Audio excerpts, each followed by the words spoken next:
Oui. Dans le premier verset, on avait retenu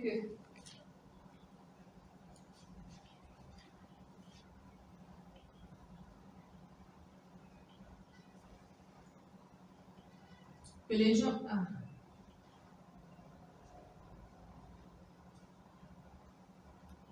On avait retenu que les gens mauvais tiennent conseil pour décider de quand nous allons mourir, et on appelle ce genre de conseil le tribunal de Satan. C'est les tribunaux ou le tribunal de Satan. C'est dans ce genre de conseil que les méchants décident de la mort des enfants de Dieu. Donc avant que tu ne reçoives des menaces de mort, il y avait des gens qui te tenaient conseil pour te faire mourir. Et toi tu ne savais, et toi tu ne vas comprendre ça que quand tu vas souffrir, quand les choses n'iront pas, quand tu seras proche de la mort, dans tes rêves, etc. Dieu nous envoie cette lecture aussi pour nous apprendre que quand nous marchons avec lui, nous avons des ennemis. Mais grâce à lui aussi, nous aurons la victoire sur ces ennemis. Et aussi pour nos ennemis qui ont des ennemis, Dieu ne va donner la victoire à aucun d'entre eux. Donc un enfant de Dieu ne doit pas pécher et dormir avec son péché. Il doit demander pardon à Dieu aussitôt, sinon il perdra contre ses ennemis. Lorsque tu fais des choses pour attirer l'attention, le regard des autres, tu attires aussi les ennemis. Tout commence au ciel. Les combats, les décisions de mort sur les gens, etc., les bénédictions, etc. Car Dieu est l'alpha et l'oméga. Les choses qui arrivent dans ta vie ne dépendent pas de toi, mais de Dieu. C'est pourquoi, dans toutes choses, il faut rendre grâce à Dieu. Et Dieu nous apprend aussi qu'au jour du bonheur, il faut être heureux, au jour du malheur, il faut réfléchir. Dans le verset 2, on avait retenu que le temps du méchant, c'est le temps où Dieu lui donne la victoire. Lors du temps du méchant, il ne faut pas que tu demandes à Dieu de les chasser. Dieu ne le fera pas car c'est le temps du méchant, comme avec l'histoire de Job. Donc, quand tu vois que ça ne marche pas, tu as beau tenter, mais ça ne marche pas, il faut que tu saches que cela vient de Dieu. Donc, il faut que tu te soumettes. Quand tu souffres, quand tu vois que ça ne marche pas, il faut que tu sois fidèle à Dieu et que tu te soumettes et que tu t'humilies. Et quand tu auras fait tout cela, Dieu va te bénir et t'élever. Dans le verset 3, on avait retenu que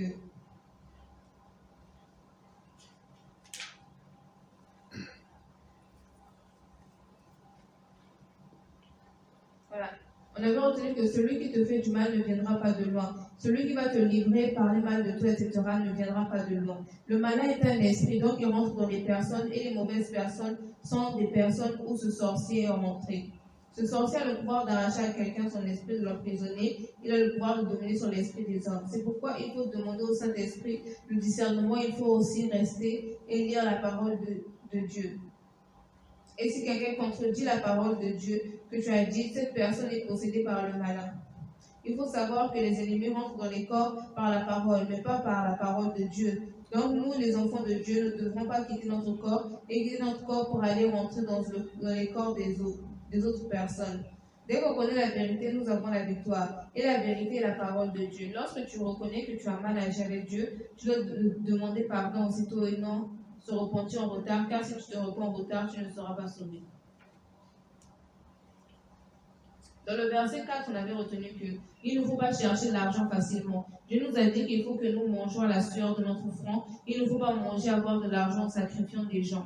Celui qui est dans le péché, s'il ne se repent pas à temps, il sera enfermé dans la boucle du péché et continuera dans le péché et ne sera pas sauvé.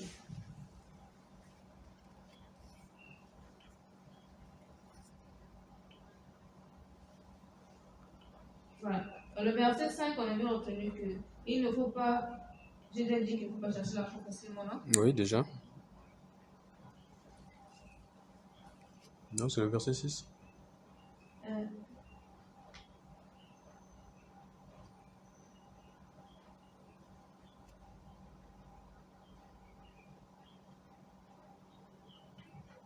Voilà, verset 6. Dans le verset 6, on avait retenu que... On avait retenu que l'argent du sang ne passera pas partout. Il va repartir, il ne sauvera pas quelqu'un, il ne dure pas. Il y a deux façons de recevoir l'argent. Soit tu l'as reçu en travaillant à la sueur de ton front, soit en sacrifiant ton sang ou celui des autres. Mais quand tu reçois l'argent du sang, tu dois le refuser. Et si tu ne sais pas si l'argent est l'argent du sang, tu dois prier dessus.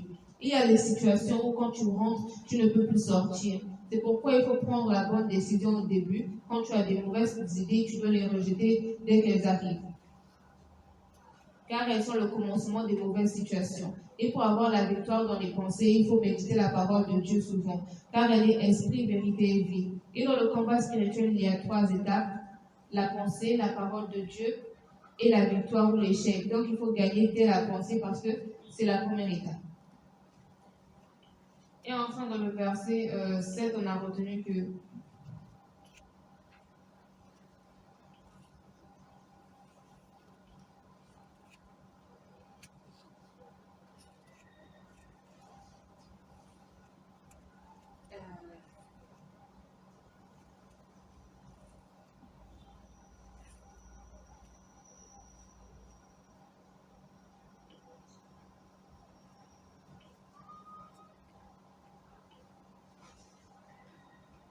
Je n'avais pas écrit quelque chose. non, c'est au niveau du verset 4 et 5 qui se ressemblaient, non? Mais j'avais ajouté quelques détails que je n'avais pas dit dans le verset 4, je crois. Mais ce n'est pas tellement important. Je vais essayer de voir. Vas-y. Il ne faut pas chercher l'argent facilement. Dieu nous a dit qu'il faut que nous mangeons la sueur de notre front. Il ne faut pas manger, avoir de l'argent en sacrifiant des gens. Celui qui est dans le péché, s'il ne se repent pas à temps, il sera enfermé dans la boucle du péché et continuera dans le péché, ne sera pas sauvé.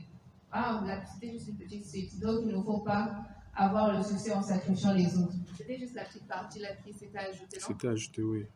Ok. Parce que c'est vous qui écoutez. Moi, je lis, mais c'est vous qui écoutez. C'est ça. Il faut faire attention quand je parle. Parfois, je peux faire l'erreur. Donc, on soit le verset 5 et 4, c'est la même chose que j'ai écrit. Juste la petite différence. Et comme lecture d'accompagnement, on avait retenu dans le verset 1 Ecclésiaste, donc que j'avais oublié de demander le verset, le chapitre, Pierre Gasset avait lu, où on avait dit qu'au jour du bonheur, il faut être heureux, et au jour du malheur, il faut réfléchir. Quelqu'un pourrait me donner des références, chapitre, verset, Ecclésiaste, combien? C'était toi qui avais ça aussi. Je vais vous interpeller. Ecclésiaste 7, verset 14. Ok. Ecclésiaste 7. 7, verset 14. Ok, merci. Dans le verset 2, on avait retenu 2 Corinthiens 12, verset 10 que j'avais lu. C'est quand où on avait retenu que c'est quand on fait c'est quand on est faible qu'on est fort. Dans le verset 3, on avait retenu Matthieu 16, du verset 22 au verset 23 qu'Yahya Gassi avait lu, où on avait retenu que le malin est entré dans l'apôtre Pierre. On avait lu aussi dans le même verset, on avait aussi retenu dans le même verset plutôt, Hébreux 6, de 4 à 6 que j'avais lu, où on dit que c'est impossible que ceux qui ont connu Dieu et qui se détournent de lui soient sauvés, même s'ils se repentent, car leur repentance sera fausse. C'est tout.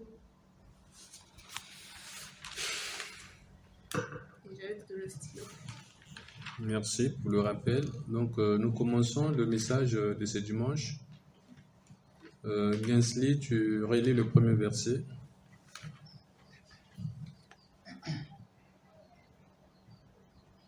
Malachie chapitre 1, le verset 1. Oracle, parole de l'Éternel à Israël par Malachie. Amen. Amen. Malachie chapitre 1, le premier verset. Nous venons d'écouter. Oracle, parole de l'Éternel à Israël par Malachie. Nous avons étudié dans le passé ce qu'on appelle un oracle. Un oracle, c'est une parole de Dieu que prononce un prophète. C'est une parole de Dieu que prononce un envoyé de Dieu.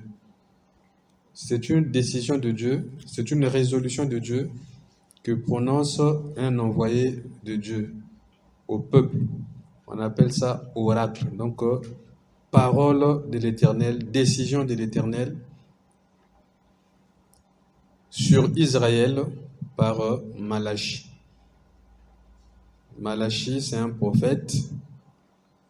C'est celui que Dieu utilise aujourd'hui pour nous parler. C'est lui qui a reçu le message, c'est à lui que Dieu a parlé. Mais Dieu lui a parlé non pas pour lui-même. Dieu lui a parlé pour nous qui écoutons, pour nous qui prions, pour nous qui acclamons, pour nous qui chantons, pour nous qui marchons avec le Seigneur. Tu as dit c'est un message pour nous qui croient. Pour nous qui marchons avec le Seigneur. C'est le message qui nous est également destiné. C'est ce que tu as dit. Voilà, c'est un message destiné à nous qui écoutons aujourd'hui. Message destiné à nous qui écoutons et aujourd'hui. Donc, oracle, nous avons dit, ça signifie décision, ordre, parole de l'Éternel, de Dieu, sur Israël par Malachi. Donc, Israël aujourd'hui, c'est les chrétiens. Israël aujourd'hui, c'est tous ceux qui invoquent le nom de Dieu. Israël aujourd'hui, c'est tous ceux qui croient dans le Seigneur Jésus-Christ, en Seigneur Jésus-Christ. C'est le peuple dispersé à la surface de la terre, le peuple de Dieu aujourd'hui. Anciennement, c'était Israël, descendance de Jacob, les 12 tribus d'Israël. Et depuis que le Seigneur Jésus-Christ est venu dans ce monde, et qu'il a dit aux apôtres, dans Marc chapitre 16, de toutes les nations, faites des disciples, baptisés au nom du Père, du Fils et du Saint-Esprit, dans Matthieu 28, il a dit, enseignez-leur ce que je vous ai prescrit, je suis avec vous tous les jours jusqu'à la fin du monde. Donc, depuis que le Seigneur Jésus-Christ a demandé aux apôtres de toutes les nations faire des disciples, depuis lors, la parole de Dieu est annoncée à la terre entière. Et dans tous les pays du monde, toute personne qui accepte la parole de Dieu devient fils ou fille de Dieu. Toute personne qui accepte et croit et pratique et garde cette parole devient fils ou fille du Seigneur ou de Dieu. Donc, dans ce cas, cette personne est donc concernée par le message que nous sommes en train d'écouter. Oracle, parole de l'Éternel à Israël, c'est-à-dire, nous avons entendu, à tous ceux qui croient au Seigneur Jésus-Christ.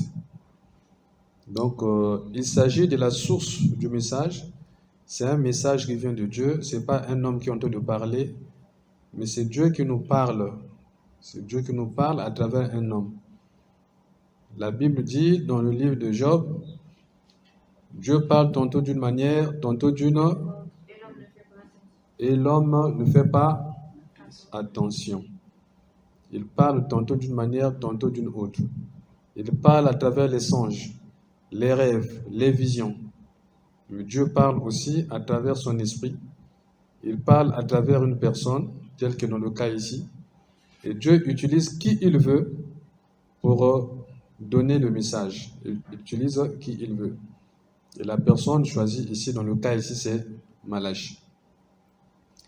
Donc le premier verset ici, pour résumer, nous situe, nous place, nous montre qui est en train de nous parler pour que nous puissions croire ce que nous allons entendre, pour que nous puissions garder ce que nous sommes en train d'entendre, pour que nous puissions appliquer ce que nous sommes en train d'entendre. Donc nous devons savoir qui est en train de nous parler, qui est en train de nous dire quelque chose.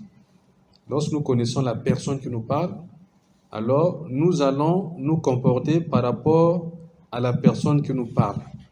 Or, la personne qui nous parle aujourd'hui, c'est Dieu. Ce n'est pas un homme, mais c'est Dieu. Donc nous allons nous comporter par rapport à une personne qui écoute la parole de celui qui l'a créé, la parole de son créateur, la parole de Dieu.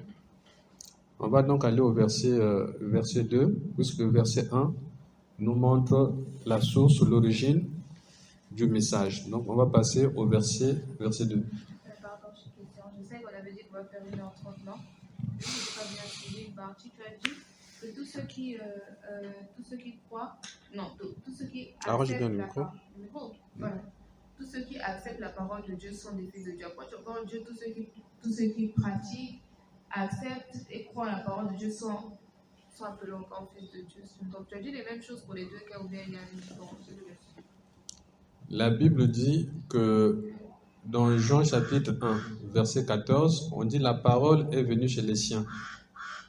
Donc, à tous ceux qui l'ont reçu, à ceux qui l'ont cru, ils sont nés non de la chair, mais de l'esprit, et ils sont appelés fils de Dieu. Donc, toute personne qui écoute la parole de Dieu, toute personne, après avoir écouté la parole de Dieu, garde cette parole dans son cœur. Toute personne qui garde cette parole dans son cœur et qui accomplit, qui pratique, qui vit avec cette parole dans son cœur, devient fils ou fille de Dieu. Cette personne devient fils ou fille de Dieu. Ces personnes sont partout dans tous les pays aujourd'hui à la surface de la terre. Puisque la parole est prêchée actuellement dans le monde entier, sur Internet, à la télé, à la radio, dans les maisons, dans les bus, dans les rues, en avion, en bateau, dans tous les moyens aujourd'hui, là où les hommes peuvent être rassemblés, ou se rencontrer, cette parole est enseignée. À l'école, au travail, à la télé, n'importe où, dans la rue, cette parole de Dieu est annoncée. Et celui qui croit, il devient fils ou fille de Dieu. Voilà ce que nous avons dit et ce que nous retenons de ce premier verset. Non, c'est ce que tu avais dit, parce que tu avais d'abord parlé du fait que ceux qui acceptent la parole de Dieu deviennent, je ne sais pas si tu avais dit pratiquants ou enfants de Dieu, tu avais utilisé un terme là. Après, tu as encore dit qui pratique, qui accepte et qui garde la parole. Après, tu as encore utilisé un autre terme, donc moi je me suis embrouillée. En fait, ça veut dire la même chose. Donc, je peux utiliser des termes différents, des expressions ou des mots différents. Le sens reste le même. Que celui qui écoute la parole, qui la garde et qui croit, devient fils ou fille de Dieu. C'est suffisant. Ok. Donc, celui qui accepte aussi tout simplement la parole de Dieu devient enfant de Dieu. Ou bien les trois conditions doivent être réunies. Mais celui qui accepte, ça signifie il a écouté, il a cru et il garde cette parole. On accepte lorsqu'on garde. Lorsqu'on ne garde pas cette parole, on n'accepte pas. Donc, on n'a pas accepté. Mais lorsqu'on garde, ça veut dire qu'on a accepté. Donc, celui qui garde cette parole, c'est-à-dire qui la médite, qui connaît ce que ça veut dire, ce que Dieu a dit, qui n'oublie pas, c'est cette personne-là dont il s'agit. Cette personne-là garde la parole de Dieu. Donc, ne l'oublie pas. Elle n'oublie pas, mais elle se souvient jour après jour. Elle lit cette parole, elle médite, elle réfléchit sur cette parole. Donc, elle la garde et la pratique. Elle devient donc, on a dit, fils ou fille de Dieu. Ok, c'est bon. C'est juste que c'est moi qui ai la mémoire un peu courte. Je ne me rappelle plus exactement de tes mots. Mais bon, je ne suis pas sûre que c'est la réponse que j'ai demandée. Bon, c'est le sens qui compte, hein, le sens. Et si le sens reste le même, il n'y a pas de souci. On peut utiliser plusieurs mots, mais le sens va rester, ou le fond va rester le même. Donc, on passe au verset 2. C'est toi. Verset 2. Je vous ai aimé, dit l'Éternel. Et vous dites, en quoi nous as-tu aimés? Ésaü n'est-il pas frère de Jacob, dit l'Éternel. Cependant, j'ai aimé Jacob. Amen. Amen. Je vous ai aimé, dit l'Éternel. Et vous dites, en quoi nous as-tu aimés? Ésaü n'est-il pas frère de Jacob? Dit l'Éternel. Cependant, j'ai aimé Jacob. Donc, les chrétiens, ceux qui ont cru à la parole de Dieu, ceux qui croient à la parole de Dieu, ceux qui prient, sont en train de dire à Dieu, est-ce que tu nous as aimés? Parce que Dieu dit, il a aimé les chrétiens. Il a aimé ceux qui prient, ceux qui croient en Dieu. Il les a aimés. Ceux qui ont accepté le Seigneur Jésus-Christ, Dieu les aime, le Père les aime. Et Dieu dit à nous, à chacun ici, à tout le monde que je vous ai aimé. Et nous, à notre tour, nous disons, est-ce que Dieu, toi tu dis que tu nous as aimés, en quoi nous as-tu aimés? Qu'est-ce qui montre que tu nous as aimés? Montre-nous les preuves que tu nous aimes. Puisque nous souffrons, nous tombons malades, puisque nous avons des ennemis, nous avons des menaces de mort, nous avons des échecs, puisque nous tombons malades, puisque nous avons des situations difficiles, puisque nous avons tel problème, et nous n'avons pas la solution jusqu'à ce jour. Mais toi, tu dis que tu nous aimes. Ça, ce sont les chrétiens qui sont en train de dire à Dieu. C'est hypocrite, ça. Voilà. Que nous souffrons, nous avons des problèmes, et toi, tu dis que tu nous aimes. En quoi? Qu'est-ce qui montre que toi, Dieu, tu nous aimes? Ah, parle à Dieu comme ça. Oui, c'est le verset 2. Parce que Dieu a dit, il nous aime. Maintenant, nous, à notre tour, nous voulons les preuves. Nous voulons que Dieu nous montre qu'il nous aime parce que nous avons trop de problèmes. Il n'y a pas de solution, nous souffrons. Pourquoi tu dis nous? Il faut dire eux, nous, on n'est pas là-dedans. Il s'agit de nous, Maria, tu comprends, de tous ceux, Pardon, je ne sais pas là-bas. de tous ceux qui écoutent, de tous ceux à qui Dieu adresse la parole. D'une manière ou d'une autre, c'est tout le monde qui est là-dedans. Pardon, moi, je ne sais pas là-bas, il faut se dire. Et là, ils sont Alors, pas polis. Dieu répond maintenant à son tour. Que vous dites, vous parlez de cette manière-là. Ésaü, n'est-il pas frère de Jacob? Dit l'Éternel. Cependant, j'ai aimé Jacob. Donc Dieu dit que vous êtes tous des chrétiens, non? Oui. Vous croyez à la parole, non? Oui. Vous priez, oui. Vous avez la Bible, oui. Vous allez à l'église, oui. Vous écoutez la parole, oui. Vous faites toutes ces choses, non? Oui. Mais cependant, au milieu de vous, je vous ai séparés. Vous êtes tous des chrétiens, mais je vous ai séparés en deux. Vous priez tous, mais je vous ai séparés en deux. Mais pour des fois, les catholiques. Non. Je vous ai séparés en deux, ça veut dire quoi ici? Ça veut dire que moi, Dieu, au milieu de vous, j'ai posé des choix, j'ai fait des choix. J'ai aimé un et j'ai rejeté l'autre. J'ai accepté un et je n'ai pas accepté l'autre. Voilà ce que Dieu est en train de dire. Que vous tous, vous me priez, mais parmi vous tous qui me priez, j'ai des préférences. J'ai préféré telle personne à telle personne. Ça, c'est Dieu qui fait des préférences au milieu de nous. Il sait qui est qui fait quoi, qui est comment, et qui va arriver où, qui fera ou bien qui ne fera pas. Il connaît chacun de nous parce qu'il nous a tous créés. Et au milieu de nous, il fait maintenant des choix. Il dit, toi, Ésaü, Ésaü n'est-il pas le frère de Jacob? C'est-à-dire, Jacob et Ésaü ne sont-ils pas sortis d'un même père? Ça veut dire qu'on peut tous être nés d'un même père, d'une même mère, mais Dieu ne va pas tous nous considérer de la même manière.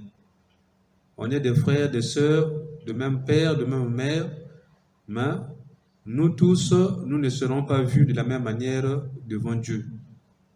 Nous n'aurons pas la même grâce. Nous n'aurons pas la même acceptation. Nous n'aurons pas la même chance. Nous n'aurons pas la même destinée. Nous n'aurons pas la même finalité. Mais nous tous, nous croyons. Nous tous, nous sommes sortis d'un même père et d'une mère. Mais Dieu nous a séparés. Il a choisi certains, il a rejeté d'autres.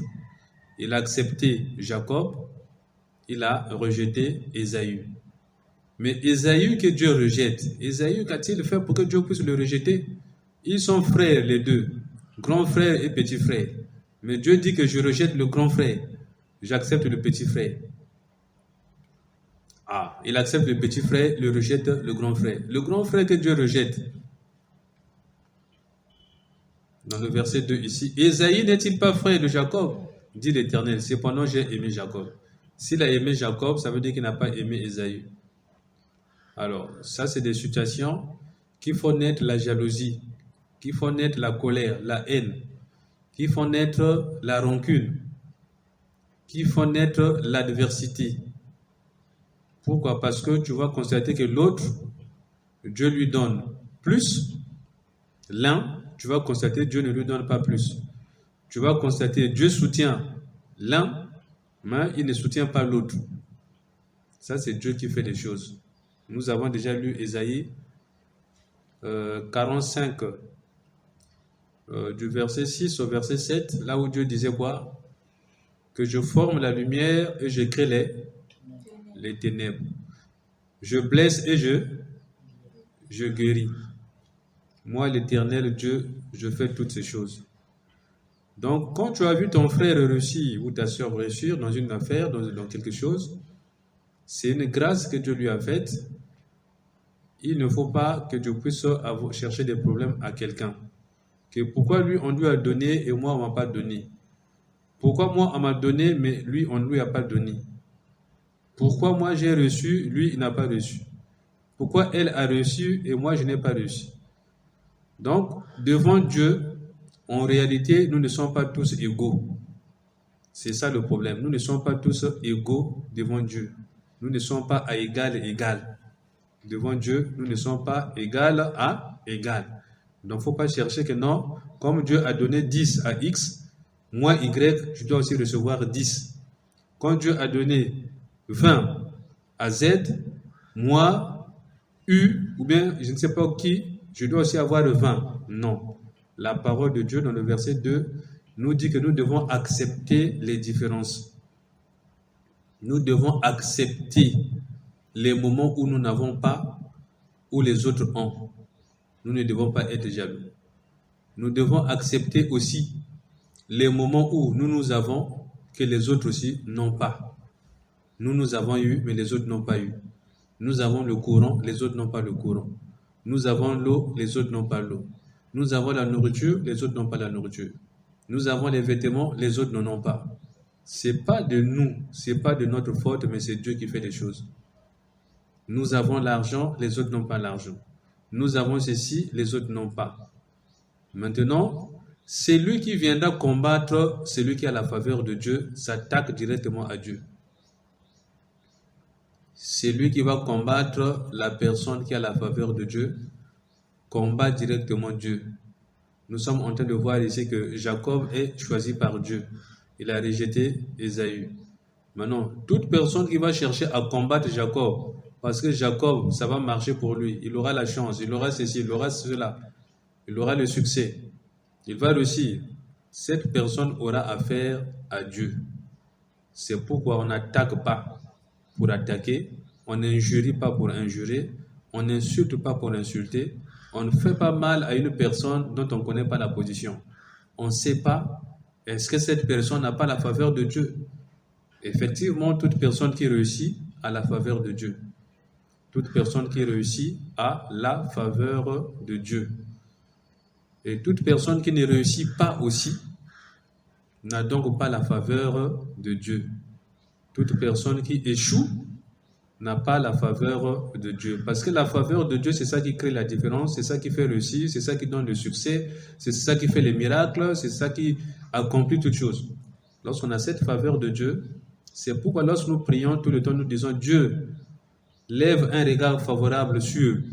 Parce que on sait que quand Dieu va lever un regard favorable sur, la personne sur qui Dieu va lever un regard favorable, c'est une personne déjà qui a la victoire, qui a réussi et qui ne va pas échouer, qui ne va pas souffrir, qui ne sera pas délaissé, qui ne sera pas abandonné, mais qui va aller de succès en succès.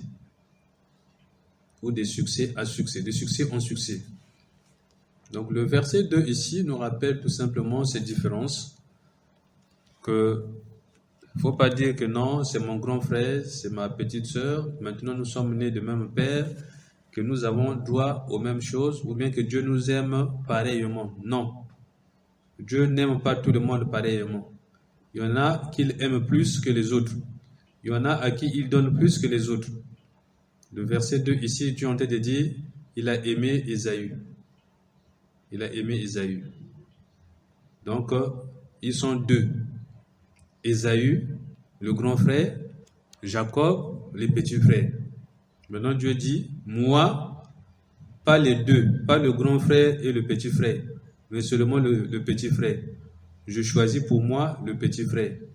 Maintenant, quand le grand frère va apprendre que Dieu a choisi son petit frère, il sera dans la colère, il sera jaloux. C'est ce qui s'est passé dans le jardin d'Éden, entre Caïn et Abel. Dieu a accepté les offrandes d'Abel. Caïn a été rejeté avec ses offrandes. Caïn a connu que Dieu l'a rejeté, mais Dieu a choisi Abel, son petit frère. Dans cette colère, qu'est-ce qu'il a fait? Il a mal agi. Et Dieu lui a dit, Caïn, attention, tu commences à pécher. Le péché est à ta porte. Avant que tu commettes ce qu'il ne faut pas commettre, moi Dieu, je te parle en avance. Attention, attention, arrête ta jalousie, arrête ta colère. Sinon, tu vas tuer. Sinon, tu vas faire ce qui est mauvais. Caïn n'a pas écouté la parole de Dieu. Caïn ne savait pas qu'avec Dieu, c'est comme ça qu'il faut marcher. Il faut accepter ce que Dieu a donné aux autres et ne pas chercher à les combattre ou à lutter contre eux. Il faut respecter ceux qui ont la faveur de Dieu. Ceux qui sont supérieurs, il faut les respecter parce que c'est ce que Dieu a voulu. J'ai une question. Les personnes, non, les préférés de Dieu, d'abord, les préférés de Dieu, ce sont les enfants de Dieu, non? Oui. Mais Caïn, lui, il n'était pas vraiment un enfant de Dieu. Avant, je ne sais pas s'il est là, il est, mais avant, il n'était pas un enfant de Dieu. Donc, il a tué son frère. Voilà. Et parce que son frère, il était supérieur à lui, parce que son frère était un enfant de Dieu. Donc, les personnes qui n'ont pas la faveur de Dieu sont des personnes qui ne sont pas des enfants de Dieu, ou forcément, ce sont des enfants de Dieu, mais moins bons que ceux qui ont la faveur de Dieu. En fait, ça dépend de ta relation avec Dieu, non? C'est pas du genre, non, si tu fais plus d'efforts que l'autre, mais tu vois seulement que c'est l'autre qui a, que c'est l'autre qui a. C'est pas comme ça. C'est une belle question que tu poses. Ouais, parce que ça fait mal, hein. Quand tu travailles, tu vois seulement l'autre qui a. Oui, cela ne veut pas dire que celui que Dieu n'a pas choisi, Dieu ne lui a rien donné, non. Le Seigneur Jésus-Christ a dit que Dieu fait lever son soleil sur les bons et sur les méchants. Mais moi, ce que je dis, c'est que la personne, forcément, à qui Dieu n'a pas donné, non? Oui. C'est une personne mauvaise. Bien. La personne à qui Dieu n'a pas donné, prenons le cas d'Ésaü ici. Quel est le péché qu'Ésaü a commis ici pour que Dieu puisse le rejeter? Rien. Lui, il n'avait pas vendu son doigt de naisse. Ah, il avait vendu son doigt d'aînesse. Lui aussi, il n'est pas intelligent. Hein. Tu vends ton doigt de naisse, vraiment. Déjà, ils avaient dès la naissance déjà, les enfants déjà dans le ventre, c'était lui l'aîné, mais au final, il a perdu déjà son droit d'aînesse. Dans le ventre. Depuis sa naissance. On l'a tapé dans le ventre, quoi. Je ne savais même pas que c'était possible avant. Voilà. Donc, il tenait le talon de son grand frère à la sortie. Ah, Jacob, lui, Quand ils sont nés. passé déjà. Hein. Mais bon, quand même, si tu donnes la parole de Dieu à quelqu'un comme ça, c'est pas les bons de la parole de Dieu. C'est comme selon Judas, même chose. Voilà. Donc, tu as compris le choix de Dieu maintenant. Pourquoi est-ce que Dieu dit, j'ai choisi Jacob? J'avais déjà compris ça, mais moi, je me demande en général, non? Entre enfants de Dieu aussi, il y a une préférence. Entre les enfants de Dieu, il y a des préférences. Il y a des préférences selon les circonstances et selon les situations. Pour une situation, Dieu va préférer un tel enfant par rapport à un autre. Pour une telle mission, Dieu va préférer cette personne par rapport à une autre personne. Mais tous sont des enfants de Dieu. Et tous, Dieu les aime de la même manière. Et tous, Dieu les aime. C'est plutôt entre ennemis et enfants de Dieu qu'il y a une plus grande différence. Voilà, c'est ça. Tu as compris. Parce que non, j'allais même peut-être arriver à la question, non? Est-ce que Dieu aime plus David que, par exemple, que Malachi, par exemple? Malachi, c'est une personne ou bien un livre? C'est une personne. Que Malachi, donc tu vois, non? Je me demande s'il y a ce genre de préférence. Si c'est comme ça, si on préfère, si Dieu préfère plutôt certains de ses serviteurs, non? À d'autres. Par rapport à d'autres. Ouais. Le Seigneur Jésus-Christ a dit que de tous ceux qui sont nés d'une femme, Jean est le plus grand. Jean, il s'agit de quel Jean?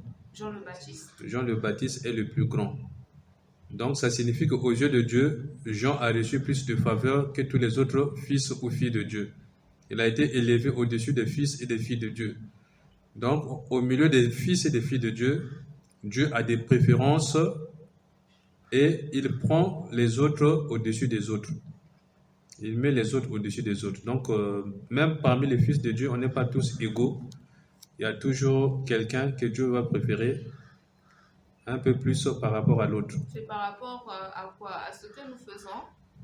C'est par rapport à la disposition, parce que nous avons entendu dans 1 Samuel 16, verset 7, que l'homme regarde ce qui frappe aux yeux, et Dieu regarde le cœur. Donc les choix de Dieu, ce sont les choix du cœur. J'ai posé la question que j'ai posée. Non? Donc tu as la réponse aussi à ta question. Donc, ça veut dire que, par exemple, parce que j'entends plus parler de David, donc supposons que Dieu préfère David à, par exemple,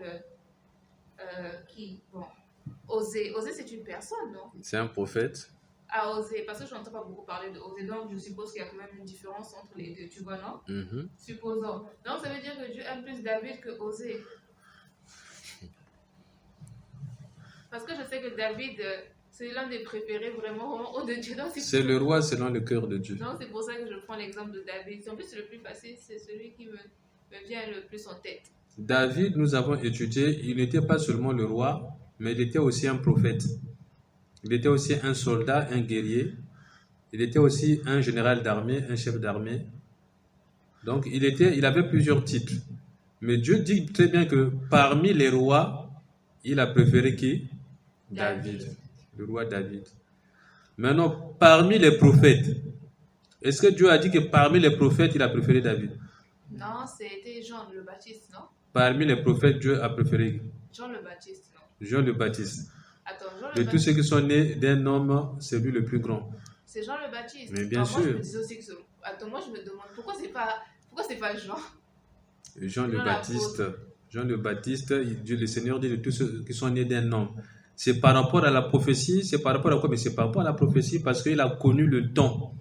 Il a montré au monde que voici l'agneau de Dieu qui efface le péché du monde. Oui, parce que j'avais l'impression que le Seigneur était plus proche de Jean l'apôtre. Oui, il était aussi proche de Jean l'apôtre. Jean l'apôtre, Il l'aimait beaucoup aussi. il l'aimait aussi beaucoup. Mais en termes de faveur aussi, il y a eu aussi une différence. ouais. Malgré qu'il aimait Jean l'apôtre, il n'a pas remis les clés de l'église à Jean. C'est mais qui plutôt il a à remis à Pierre. Pierre. Donc ça veut dire que chacun Il n'a des pas hommes. montré l'Apocalypse aux autres apôtres, il a préféré montrer à Jean. Non, si je comprends bien, Dieu a des préférences selon les situations par rapport à ses enfants. Il a donné différentes dispositions à ses enfants et c'est par rapport à ces différentes dispositions qu'il préfère un pour une situation ou l'autre pour une situation. Soit il les aime tous de la même manière. Mais il y a certains que, là où dans certaines situations... Selon les cœurs, il sait que tel cœur peut supporter telle charge, c'est tel cœur ne peut pas supporter vraiment cette charge-là. Tu as le micro à côté de toi juste. Donc c'est comme si on disait comme ça qu'il y a des mieux adaptés pour aller au marché total que moi. Donc, tu utilises ça comme exemple. Oui, parce que bon, elle connaît plus le marché total que moi. Moi, je sais, on me met Elle a plus d'aptitude dans ce domaine, par exemple, pour connaître ce qu'il faut acheter, ce qu'il ne faut pas acheter, aller faire le marché, tout ça. Elle a plus d'aptitude que les autres. C'est pourquoi elle est beaucoup utilisée aussi dans ce sens-là. Donc, chacun, selon un domaine là où il est plus compétent, là où il a le talent, là où il réussit, en quelque sorte. Là où il va réussir. Ouais.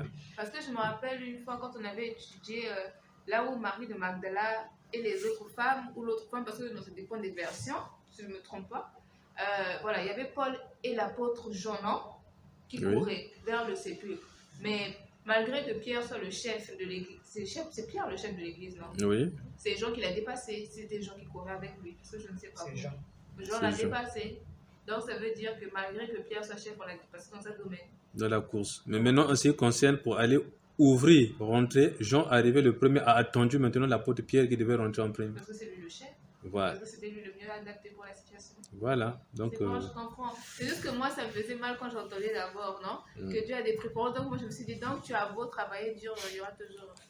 Non, c'est pas dans ce sens-là. Toi, par exemple, à l'école, tu as été la meilleure à l'école. Est-ce que les gens t'ont dépassé à l'école? Je ne pense pas. Donc, tu t'es sorti première. Mais Dieu t'a préféré, il a préféré que toi, tu sortes première par rapport à une autre personne à l'école.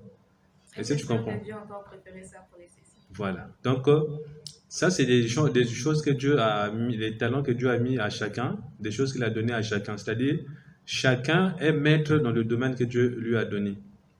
Donc, ce sera l'un ou ce sera l'autre. Ce sont des préférences de Dieu.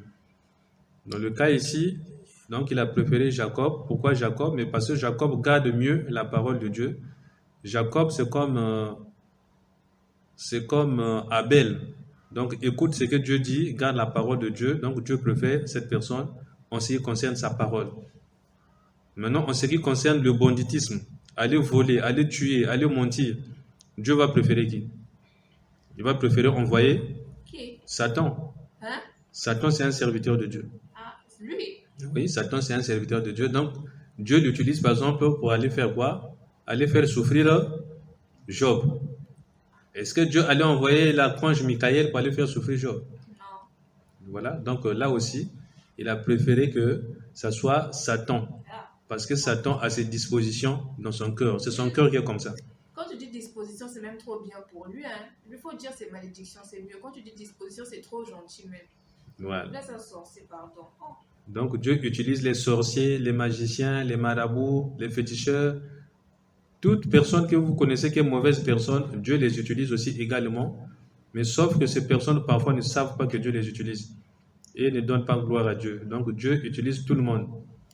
Donc dans le cas ici, il faut comprendre ces choses pour ne pas que tu sois dans l'erreur, pour ne pas que tu te trompes, pour ne pas que tu perdes ta foi ou ta confiance en Dieu, parce que toi aussi, tu as des choses là où tu domines, là où tu es la meilleure personne aux yeux de Dieu. Donc, c'est comme ça que ça fonctionne. On va donc aller au verset 3. Verset 3. Et j'ai eu de la peine pour Ésaü. De la haine pour Ésaü, j'ai fait de ses montagnes une solitude. J'ai livré son héritage au chacal du désert. Amen. Amen. Et j'ai eu de la haine pour Ésaü. J'ai fait de ces montagnes une solitude. J'ai livré son héritage au chacal du désert. Donc Dieu dit ce qu'il a fait d'Ésaü qu'il a rejeté. En rejetant Ésaü, il a aussi rejeté la demeure d'Ésaü. Ésaü demeure dans les montagnes. Et là où demeure Ésaü, Dieu a transformé cela en solitude. Il a livré cet héritage, ce domaine d'Ésaü au chacal du désert. Donc ça signifie tout simplement que quand Dieu rejette une personne, Dieu rejette aussi les choses qui appartiennent à cette personne. Quand Dieu accepte une personne, il accepte aussi les choses qui appartiennent à cette personne. En rejetant Ésaü, il a rejeté là où habite Ésaü. Donc Dieu pour lui s'est dit, je ne vais même pas arriver là-bas. Je ne veux pas arriver parce que je l'ai rejeté. En rejetant la personne, il rejette aussi l'habitation, la maison, les vêtements, la nourriture. Donc en quelque sorte, tout ce qui appartient à la personne. Lorsqu'on n'aime pas une personne, on n'aime pas aussi les choses qui appartiennent à cette personne. Parce que ces choses, c'est pour cette personne.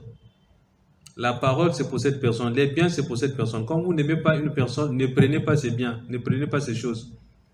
Quand vous aimez une personne, ne refusez pas les choses que cette personne vous donne. Parce que vous l'aimez. Si vous l'aimez, vous allez aussi aimer ses vêtements, vous allez aimer sa nourriture, son eau, vous allez aimer sa démarche, sa façon de parler, vous allez aimer là où la personne habite, même si la personne n'est pas riche, vous allez quand même aimer parce que c'est le cœur d'abord qu'on aime avant les choses. Mais j'ai une question. Si la personne qu'on aime la cuisine mal, on va faire comment? Comment? Si la personne en question cuisine mal, on va lui dire quand même que c'est bon. Si la personne cuisine mal. Ou si sa maison est tellement sale, vraiment, même si ce n'est pas une grande maison, non? Mais c'est sale, sale, sale. On va lui apprendre à faire que sa maison soit désormais propre, que ses vêtements soient propres, à être propre dans toutes choses. On va lui apprendre. Donc, toute personne est susceptible d'apprendre. Dans ce monde, tout le monde apprend. Et lorsque Dieu dit qu'il a aimé Jacob, si Jacob est dans la saleté, Dieu va faire quoi? Comme il aime Jacob, qu'est-ce qu'il va faire? Il va apprendre à Jacob à cela. Toi, tu as commencé. Oui, qui est en train de répondre? Quand vous avez commencé à parler, il y a Gensley aussi a commencé à parler. Donc, vous deux, vous allez donner votre pensée. On commence par Gensley. Dans le cas de Jacob, si Jacob est sale, Dieu va montrer à Jacob comment être propre. Il va lui donner en fait les moyens qu'il faut afin qu'il soit propre. C'est bien. Maria, toi aussi, tu avais quelque chose à dire? Moi, ma réponse était que si Jacob était sale, non? Oui. Ou pauvre, ou pauvre, non? Oui. Dieu allait lui apprendre à être propre déjà. Et aussi, il allait lui donner la richesse. Comme il a fait, quand Jacob s'était battu avec Dieu, lui, il a le courage. Voilà, donc la réponse vient d'être donnée par Gensley et même toi, Maria, tu as donné la réponse. Lorsque on aime d'abord le cœur de la personne, on aime d'abord la personne. Maintenant, les choses de cette personne, si elles sont mauvaises, on va aider cette personne à changer ce qui est mauvais dans sa vie parce qu'on l'aime. Lorsqu'on aime un homme ou bien une femme, un ami, une amie, et qu'on voit que cet ami-là a des mauvaises choses, soit la maison sale, les vêtements sales, comment que des choses ne vont pas bien, on va dire à la personne de changer, de laver, de nettoyer, d'être propre, d'être présentable parce qu'on l'aime. Dieu va dire la même chose à Jacob. Puisqu'il a choisi Jacob, nous avons entendu que en aimant Jacob, Dieu lui a donné la parole qui rend Jacob pur. Jacob amenant la parole de Dieu qui sanctifie, qui purifie, qui rend propre, qui lave, qui nettoie le cœur, nettoie l'âme, nettoie l'esprit, nettoie le corps. Alors, lorsqu'on aime, donc, on va aussi aimer là où vit, là où habite la personne qu'on aime. Parce qu'on va être avec cette personne. Lorsqu'on aime, on va être avec la personne qu'on aime. On sera tout le temps ensemble. Souvent, on sera ensemble. Nous, lorsque nous aimons Dieu, tout le temps, nous sommes avec Dieu, nous sommes avec sa parole parce que nous l'aimons. Quand Dieu nous aime, lui aussi, il est avec nous tout le temps. Il est ici présent dans la maison ici, parce que ici, nous avons sa parole et lui aussi, il est là. Il est là parce que il nous aime. Il est là pourquoi? Parce que nous aimons sa parole, nous l'aimons également. Maintenant, s'il voit des choses mauvaises au milieu de nous, il nous avertit que là-bas c'est sale, lavez. Votre douche est sale. Dieu donne des messages ici que vous ne connaissez pas, mais c'est moi qui reçois ça. Il dit, lavez votre douche, c'est sale. Nettoyez dehors, là-bas il y a maintenant beaucoup d'herbes. Il y a maintenant des serpents qui sont en train de se promener dans la cour là. Et dernièrement, on a tué 2 petits serpents ici qui voulaient rentrer dans la maison ici. Et là-bas aussi, on a tué 2 petits serpents, un petit serpent là-bas du côté de la maison de l'église là-bas. Mais Dieu avait déjà montré que non, nettoyer, enlever l'herbe parce que ça va attirer les serpents. C'est à moi qui donne des messages. Et moi, quand je vous demande de faire quelque chose, c'est que j'ai reçu un message de Dieu. Et moi, je vous dis ce qu'il faut faire pour que vous puissiez vous en sortir, nous puissions nous en sortir. C'est comme ça que ça fonctionne. Donc, puisqu'il nous aime, quand il voit quelque chose de mauvais, il nous avertit que non, va te laver parce que tu sens mauvais, tu es sale. Mais parfois, c'est une personne qui te dit ça. Souvent, ce que disent les paroles, les serviteurs de Dieu, c'est la parole de Dieu. Donc, c'est Dieu qui vous parle à travers une personne. Ce que la personne vous dit, regardez seulement que c'est Dieu qui est en train de dire ça. C'est Dieu lui-même qui est en train de parler.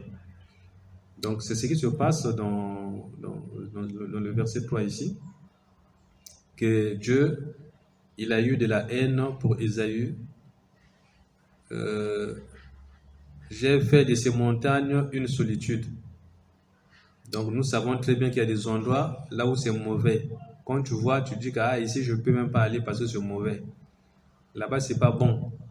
Là-bas il n'y a rien, il n'y a que les pierres, il n'y a que l'herbe, il n'y a que la forêt, il n'y a que l'eau. Il n'y a rien, il y a la sécheresse là-bas. Il n'y a rien. Tu ne vas pas aimer aller là où il n'y a rien, là où tu ne gagnes rien. Tu ne vas pas aimer ça. Donc Dieu dit que comme il n'aime pas, alors il enlève les choses qui attirent. Or, les choses qui attirent, ce sont les trésors, c'est l'argent, c'est l'or, c'est les richesses, ainsi de suite, ainsi de suite. Les choses qui rendent heureux, il retire. Et il a fait habiter Ésaü dans les montagnes. Ésaü a habité dans les montagnes, et ces montagnes-là, qui représentent la demeure d'Ésaü, ces montagnes-là aussi sont rejetées par Dieu. Il y a des territoires, il y a des terres, il y a des pays, il y a des zones, il y a des endroits de la terre ici que Dieu a rejetés. Il n'a pas aimé ces territoires-là parce qu'il n'est pas là présent. Parce qu'il ne veut pas être à ce niveau-là.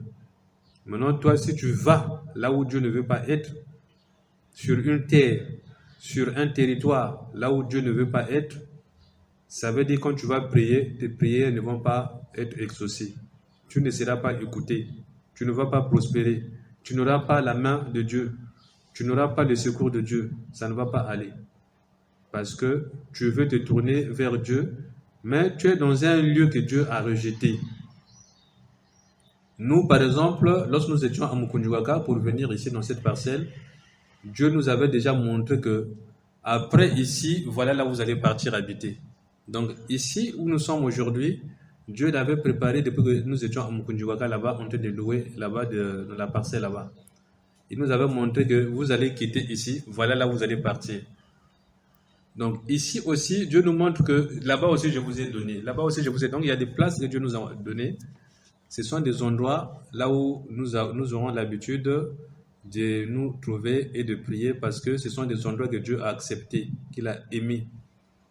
Et il peut montrer ça à tout le monde. Il peut montrer à tous ses enfants là où il aime et là où il n'aime pas. Si Dieu n'aime pas une personne, toi, tu dois éviter de coller cette personne. Quand Dieu est en train de dire que j'aime Jacob, je rejette Ésaü, maintenant toi, si tu te dis que bon, Dieu, lui, il a pour lui dit qu'il aime Jacob, il a rejeté Jacob.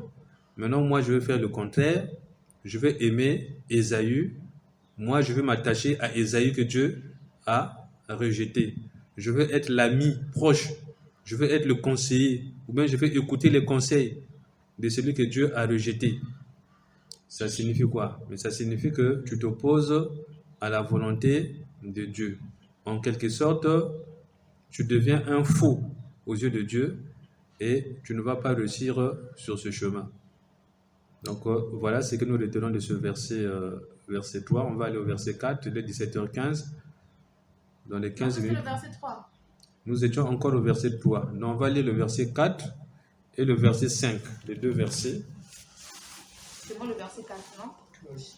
Je n'ai pas de Si nous relèverons les ruines, ainsi parle l'Éternel des armées, qu'ils bâtissent, je renverserai, et on les appellera pays de la méchanceté, peuple contre lequel l'Éternel est irrité pour toujours. Amen. Amen. Verset 5. Vos yeux le verront et vous direz, grand est l'Éternel par-delà les frontières d'Israël. Amen. Amen. Voilà, nous venons d'écouter ces deux lectures. Dans le verset 4, la Bible dit, si Édom dit, nous sommes détruits, nous relèverons les ruines. Ainsi parle l'Éternel des armées, qu'ils bâtissent et je renverserai. Et on les appellera pays de la méchanceté, peuple contre lequel l'Éternel est irrité pour toujours. Donc ici, c'est lui que Dieu a dit, je te laisse. Cette personne n'accepte pas ça, c'est un échec. Cette personne dit, Dieu, tu me laisses, on va voir. Moi, Dieu, même si tu me laisses, je vais construire mes maisons. Je vais bâtir mes chemins. Je vais confectionner ce qui m'appartient. Je vais faire ma vie à ma façon. Je vais vivre sans toi. Tu verras Dieu. Je vais construire. Je serai heureux. Même si tu me délaisses, même si tu m'abandonnes. Je vais continuer à faire mes choses pour moi seul. Et ici, dans le verset 4, nous entendons que ce que cette personne va faire, on va appeler cela la méchanceté. L'action de la méchanceté. Peuple contre lequel l'Éternel s'est irrité pour toujours. Si Ésaü construit la maison, Dieu a dit, je vais détruire. Si Ésaü construit les choses, Dieu dit, je détruis. C'est là qu'il faut comprendre les guerres qui sont dans le monde. Il y a des endroits qui ont été bien construits, bien bâtis, mais Dieu a envoyé la guerre, toutes les maisons ont été cassées, toutes les maisons ont été détruites, tous les ponts ont été détruits. Tout ce qui était la beauté de la ville a été détruit. Mais pourquoi cela a été détruit? Mais parce que Dieu a dit, il rejette. Il rejette ces endroits. Si tu construis, il détruit. Et c'est comme ça qu'il faut comprendre ce qui se passe dans le monde entier. Il y a des endroits de guerre, des endroits que Dieu a rejetés. Là où il a dit qu'ici, même si les gens construisent, ça ne réussira pas. Il peut construire cette année, mais 2 ans, 3 ans, 4 ans, 5 ans, 10 ans après, on viendra pour détruire. On viendra pour casser, on viendra pour renverser, on viendra pour enlever ce qui est là. Donc Dieu a rejeté l'Ukraine. Il a rejeté l'Ukraine, tout simplement. Tu as donc compris. C'est bien fait pour l'Ukraine. Moi, je suis contente, quoi. Déjà, non, je kiffe pas le président de l'Ukraine. Je l'apprécie pas. Donc Dieu a donc rejeté l'Ukraine et ce qui se passe là-bas, parce que les immeubles sont détruits, éventrés, tout est cassé. Oui, la moitié du pays est détruit. Voilà, la moitié du pays est détruit.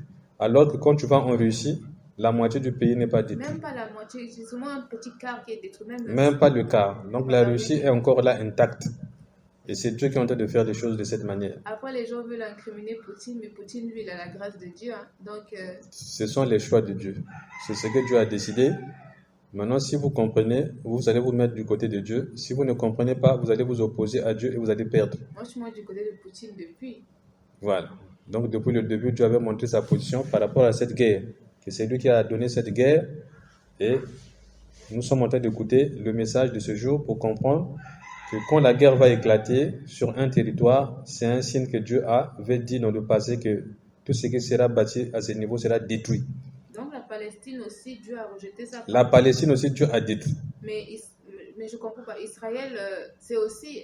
Israël aussi, non, ils ne sont plus vraiment ils ne sont plus des enfants de Dieu. Israël aussi a été détruit dans le temple. Le temple de Jérusalem avait été cassé, détruit parce que le Seigneur Jésus-Christ avait dit il ne va pas rester pierre sur pierre. Donc on avait détruit aussi. Donc maintenant, là, à cette époque-là, quand ils font la guerre avec la Palestine, Dieu a décidé de donner la victoire à Israël par rapport à la Palestine. Voilà, donc tu as compris. Parce que de ce que je vois là, la Palestine, franchement, elle souffre. Hein. Je vois des messages partout, on écrit Free Palestine, Free Palestine. Avant, non, là, ça va, je ne vois plus. Maintenant, les gens qui soutiennent Palestine, là, est-ce qu'ils ont changé les choses? Non, c'est parce qu'ils voient ce monde dehors, parce qu'ils sont musulmans, ils aiment soutenir les musulmans bêtement. Et de deux, c'est parce que, soi-disant, il y a beaucoup de gens qui meurent là-bas, mais c'est comme s'ils s'en foutaient du fait qu'en Israël aussi, il y a des gens qui meurent. Hein. Donc ça ne va rien changer. C'est Dieu qui est en train de faire les choses. Dans tous les cas, moi, je ne soutiens aucun pays. Pour moi, ils sont bizarres tous les deux. Alors, donc, revenons sur ce message. Donc, si Édom dit « nous sommes détruits, nous relèverons les ruines », Dieu dit que là où nous voyons que c'est cassé aujourd'hui, si les gens relèvent, il y aura sûrement peut-être 1 année, 2 ans, 3 ans, 4 ans, 5 ans de paix. Mais après, la guerre va encore revenir, on va encore détruire. Dans la Bible ou bien dans la vie là? Dans la vie pratique, dans ce que nous sommes en train de vivre aujourd'hui, les guerres, il y a beaucoup de guerres dans le monde. Ah ouais. Les endroits qui sont détruits, il y en a beaucoup dans le monde. Il y a encore une guerre entre les États-Unis et l'Angleterre, on dirait. Bon, donc ici, dans le verset 4, dans le verset 5, il dit ceci, « Vos yeux le verront et vous direz, grand est l'Éternel par-delà les frontières d'Israël. » Donc, on va connaître sur toute la terre entière qu'il n'y a que Dieu qui est Dieu. Il n'y a que lui qui est grand. Parce qu'il casse les maisons, les gratte-ciels, les immeubles, tout. Il casse. Il envoie la guerre. C'est lui le maître. Il a dit un tel sera victorieux, c'est un tel aussi qui va gagner. Il a dit un tel va perdre, c'est aussi un tel aussi qui va perdre. Donc c'est lui qui décide qui va gagner et qui va perdre. Donc nous devons le craindre. Quand il a donné son choix, nous devons plutôt chercher à l'adorer. Nous devons plutôt nous mettre du côté de celui que Dieu a choisi. On ne se met pas du côté que Dieu n'a pas choisi, mais on se met du côté que Dieu a choisi. Parce que c'est le côté qui va gagner. Le verset 5 ici, on nous dit, vos yeux le verront. C'est-à-dire, vous allez voir et vous allez dire, vraiment, grand est l'Éternel par-delà les frontières d'Israël. Que Dieu est grand. Ceux qui vont voir, c'est lesquels? Lesquels vont dire Dieu est grand, mais ceux qui vont rester, ceux qui ne vont pas mourir, ils vont rester pour glorifier Dieu parce qu'ils vont voir ce que Dieu va faire. Ils vont reconnaître que vraiment personne n'est au-dessus de Dieu. Ils vont reconnaître que la parole de Dieu vraiment, c'est très puissant. Dieu est vraiment tout puissant. Ce qu'il a fait, ce qu'il a dit, ce qu'il a réalisé, non, personne n'est comme lui. Et ça va augmenter la crainte de l'Éternel qui est le commencement de la sagesse. Ça va rendre les gens sages dans la suite des temps pour savoir qu'il faut craindre Dieu, il faut le respecter, il faut garder sa parole, il faut le servir pour être épargné, pour être sauvé. Donc ici, le verset 5 rappelle que vous le verrez, donc on verra. Pourquoi? Parce que celui que Dieu a puni, quand il va se dire, bon, Dieu m'a puni, il m'a abandonné, bon, moi aussi j'abandonne Dieu. Toute chose qu'il va faire, Dieu va détruire. Tout ce qu'il va écrire, Dieu va détruire. Tout ce qu'il va dire, Dieu va détruire. Donc, en quelque sorte, Dieu le met dans une situation où rien de ce qu'il va faire ne va rester longtemps. Tout ce qu'il va faire, c'est pour un temps. Tout ce qu'il va faire, c'est pour un temps. Parce qu'on va détruire, on va détruire, on va détruire.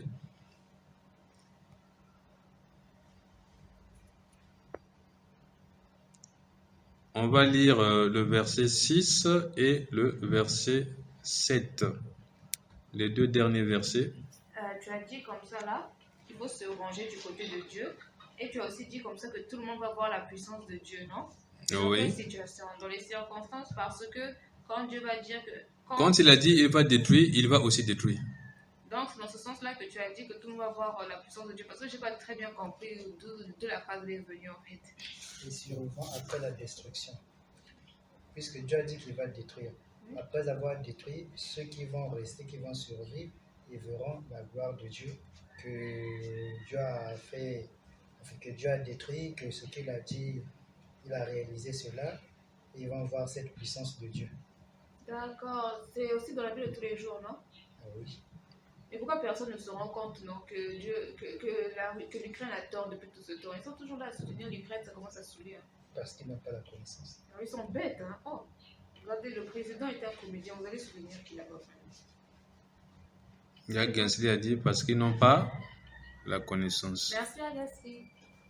C'est pour ça qu'ils agissent comme des insensés. Ils ne savent pas là où ils sont en train de mettre le pied. Ils ne connaissent pas. Ils sont dans l'ignorance. Oui, nous continuons donc les lectures. Qui va lire maintenant le verset 6? C'est le tour d'Agassi. Verset 6. Un fils honore son père et un serviteur son maître. Si je suis père, où est l'honneur qui m'est dû? Si je suis maître, où est la crainte qu'on a de moi? Dit l'Éternel des armées, à vous, sacrificateur qui méprisez mon nom et qui dit: en quoi avons-nous méprisé ton nom? Amen. Amen.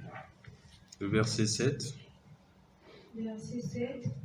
Vous offrez sur mon autel des aliments impurs et vous dites: en quoi t'avons-nous profané? Si en disant la table de l'Éternel est méprisable. Amen. Amen. Voilà. On a lu jusqu'au verset 7. Nous sommes arrivés à la fin de ce message à travers le verset 6 et le verset 7. Le verset 6, nous écoutons: un fils honore son père et un serviteur son maître. Si je suis père, où est l'honneur qui m'est dû? Si je suis maître, où est la crainte qu'on a de moi? Dit l'Éternel des armées, à vous sacrificateurs qui méprisez mon nom et qui dites: en quoi avons-nous méprisé ton nom?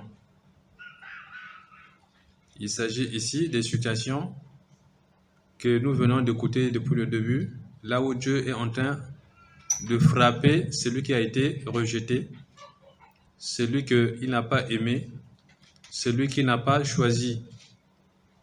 Et il donne un exemple: un fils honore son père. Donc pour Dieu, un fils doit honorer son père.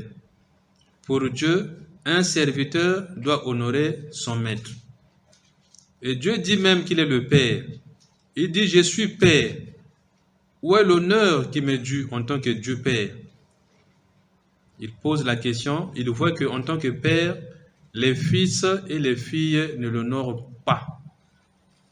Ceux qui sont fils et filles n'honorent pas Dieu. Ils ne l'honorent point. Alors, nous avons entendu dans ce quel passage biblique, on va aller là où Dieu dit: honore ton père et ta mère pour avoir une longue vie. C'est pas dans les 10 commandements.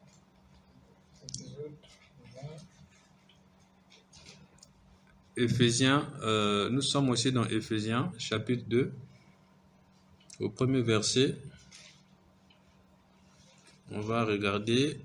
C'est pas, attends. C'est pas dans Exode 20. Exode 20, oui. Les 10 commandements. Voilà, c'est dans le verset 12, Exode 20, verset 12. Exode 20, verset 12. Je te donne le micro pour lire. Exode 20, verset 12. Honore ton père et ta mère afin que tes jours se prolongent dans le pays que l'Éternel, ton Dieu, te donne. Amen. Amen. Honore ton père et ta mère afin de prolonger tes jours dans le pays que l'Éternel Dieu te donne. Donc pour Dieu, il faut qu'un enfant honore ses parents. Il faut qu'une fille ou un fils honore son père, honore sa mère. Pourquoi? Parce que c'est eux qui ont donné la vie, qui ont transmis la vie. Pourquoi? Parce qu'en tant que transmetteur de la vie, Dieu leur a donné le pouvoir aussi d'abréger la vie. Par la parole même, ils peuvent abréger la vie parce qu'ils ont transmis cette vie. Ils sont détenteurs de cette vie. Donc, il ne faut pas que papa et maman regrettent sur l'enfant. Il ne faut pas que cela arrive. Parce que, en transmettant la vie, ils ont transmis la bénédiction à l'enfant. Alors, honore ton père et ta mère afin d'avoir une longue vie. Avoir une longue vie, c'est une récompense, c'est une bénédiction. Tout le monde n'a pas une longue vie. Et dans le verset 6, ici, nous entendons que un fils honore son père. Donc nous, notre père, c'est Dieu. C'est Dieu que nous devons honorer. Et on nous dit, un serviteur, son maître. Notre maître, c'est le Seigneur Jésus-Christ que nous devons servir. Nous devons donc honorer le Père Dieu et nous devons servir le Seigneur Jésus-Christ, notre maître. C'est comme ça, c'est ça notre devoir. Et en faisant ces choses, nous allons bénéficier de la confiance de Dieu et nous allons bénéficier de la confiance de notre maître dont nous sommes les serviteurs. Je pense que ce micro n'a plus de... Voilà. Ce verset donc 6, Dieu dit, si je suis maître, où est la crainte qu'on a de moi? Donc Dieu veut qu'on puisse manifester la crainte de Dieu, que nous puissions montrer que nous avons le respect pour lui, nous avons sa crainte. Quand Dieu voit que nous avons sa crainte, il est dans la joie. Il voit